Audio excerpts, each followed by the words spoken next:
John, go ahead, please. Mr. President, you mentioned the coronavirus task force. Yesterday, we're told that there were discussions of winding it down.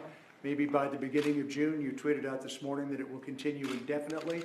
What's the rationale for Well, it's continuing? had great success, and Mike Pence has done a fantastic job, whether it was on ventilators. When we started, we didn't have ventilators, and we got them built very quickly, and now we're giving them to other countries all over the world that are desperate for ventilators.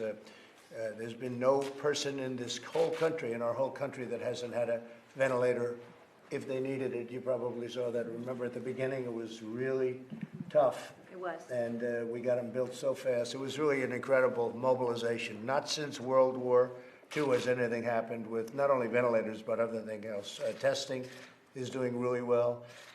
And the task force has done a great job. And I had a meeting yesterday. I had a meeting this morning. Probably even more importantly. And so we'll be leaving the task force indefinitely. We'll see. You know, at a certain point that'll end like things end. But we'll be adding some people to the task force, and there'll be more in the neighborhood probably of opening our country up, because our country has to get open again, and the people want it to be open, but we have to open it up safely. So we'll be adding 2 or 3 additional members to the task force. There may be 1 or 2 that will be less involved, that were more involved with the original formation of the ventilator and the ventilator systems. But if they want to stay, they can, because they really did a fantastic job. So at a certain point, we won't need the task force, but we're going to leave that. We're going to add a couple of people to it, and that will, again, be for the opening of our country. We're opening, you know, if you think about it, we're opening our country again. We had the most successful economy in history for any country anywhere in the world. And then they came, I was sitting right here, and they said, "Sir, we're going to have to close it." I said, "Close what?" Basically, we're going to have to close our country. And just like you said with the, I said, is it important that they not be together? It's not a question, right? It's not a question. You can't have the family together. It's so sad. So anyway, we did something that we did the right move. We saved millions of lives by doing what we did, but it's unbelievably tough for a country. And most countries throughout the world did something similar. But this affected 182, 184 countries, and it's a very sad thing, very sad thing. So we're keeping the task force for a period of time. I look forward to when we can close the task force, because then the job will be essentially, hopefully, over, Mike, right? And you've done a fantastic job. Mr. President. Yes.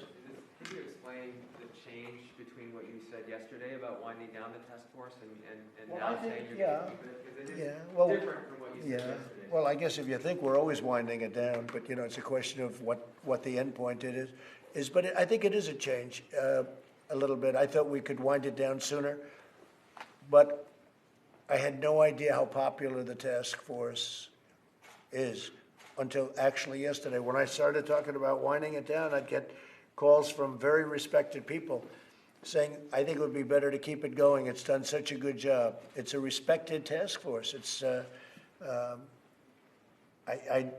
I knew it myself. I didn't know whether or not it was appreciated by the public, but it is appreciated by the public. I mean, you look at the job we've done on everything, on supplies, on everything. The gowns, the gloves, the masks. You saw yesterday the mask. We were at a factory yesterday, a great company, Honeywell. And in a period of 4 days, they took a big factory, essentially 4 days, a little longer, 2 weeks, but it was really most of the work done in 4 days. They took a big plant that did other things, and they converted it into masks. You have to see, it's actually a complicated process, but they have unbelievable equipment, and they're doing millions of masks out of this factory, and that took place so quickly. And that was all because of the task force. I mean, all of this happened because of the people working within the administration. And something I didn't know, Mike, they take different layers of material and compress it, put it together, because one layer is good for something, one layer is good for something else, one layer is good for very tiny particles. I mean, it's really, you think of it as a mask. They make a very good mask. This is really something that's very special. So the task force will be around until we feel it's not necessary. But I will say that I learned yesterday, even after I spoke, Jeff, that the task force is something you knew. It's very respected. People said we should keep it going. So let's keep it going, and so we'll be doing that, but we'll be adding some people to it, Sir, actually. who are some of the people you're thinking about? We have a whole list of people that want to be on, and we have a list of people that we want, and What would their role? nobody is, I'll tell you that, I will say this, nobody's ever turned me down to be on that task force. It's very, nobody's turned me down for anything, to be honest. When we have a committee, like we had the various committees, the sports committee, the commissioners, everybody wants to be on everything we do, the business committees. It's never had anybody say, gee, I'd rather not be on that committee. You know, it's very important. So we'll be announcing, I would say by Monday, we'll be announcing 2 or 3 new members to the task force. Okay?